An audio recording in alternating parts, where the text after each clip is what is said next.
I've seen these posters all around London. They're all over the tube, and, and all over the tree. Yeah, yeah. It's all, have you not seen them? No, I've been getting the bus in the morning, so no, I've not. So you've not spotted them? No, so no. So you're doing the Shawshank Redemption. Yes, Shawshank Redemption. We open on the 30th.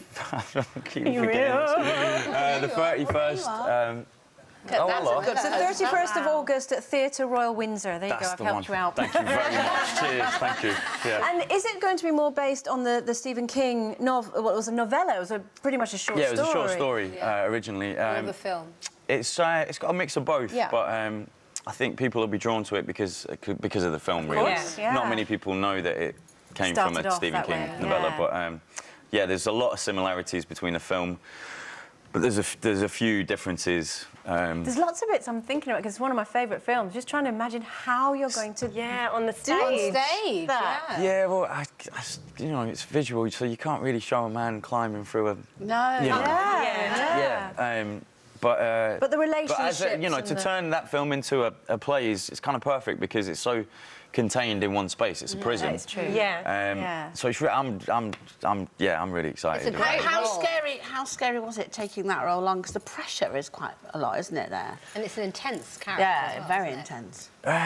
Well, he's kind of a reactive character, really. He kind of, you know, you've kind of got all because he's obviously for people who have seen the film, which are kind of most people have. You know, he's an innocent guy, and so he's got no kind of.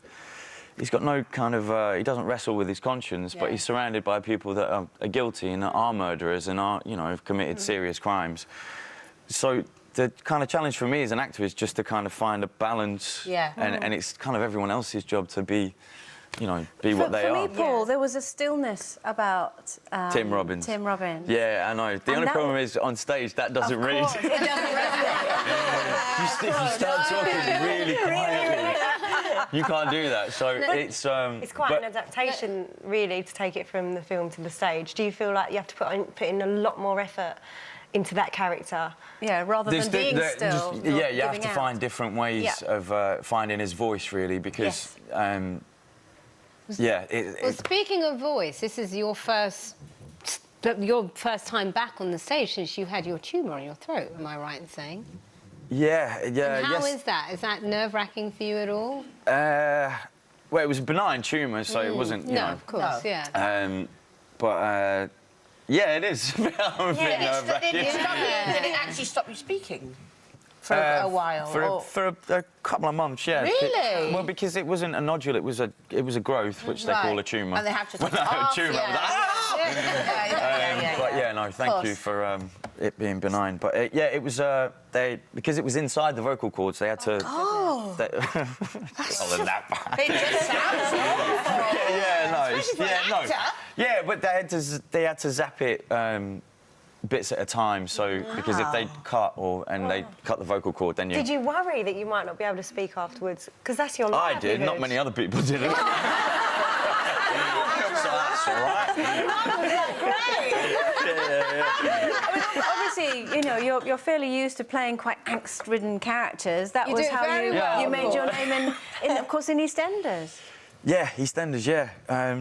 Would you go back there at all? Because you're not dead, are you? You're not dead. So. I've been rehearsing with 12 guys in a room for 3 weeks, and now I'm surrounded by women. Do you like it or not? Do you want to go back? It's all right, yeah. I'm not complaining. Put it that way. But yeah, no, we've got some. The actors are. It's brilliant. It's going to be a great show, and.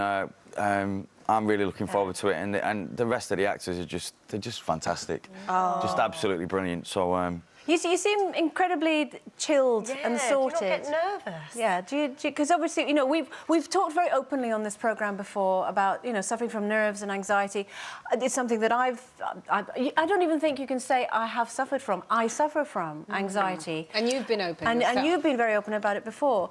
Is there anything that, say there's somebody watching today that thinks, I really admire him and I don't know how he's overcome what he has to be able to do what he's doing. Is there anything you could say to people? What do you do? Do you know what, right? The most... I know it sounds kind of really simple, but for me, just running in the mornings. Okay. Really... Clears your head. Yeah? Yeah, it's the only thing that's kind of ever work. And it starts Yeah. your day, probably, Yeah. does it? It gives you No, like I'll a go back to boost. bed after. And can I say, it keeps you looking like this, so we're happy. Listen, right now, I'm not doing that. I'm not doing that at all. That's why you look rough now. Paul, we're gonna have to leave it there. No. What I would say... I want to stay around these lovely ladies. Whoa. What I would say is, well, you've obviously And by found... the way, you've got lovely boobs.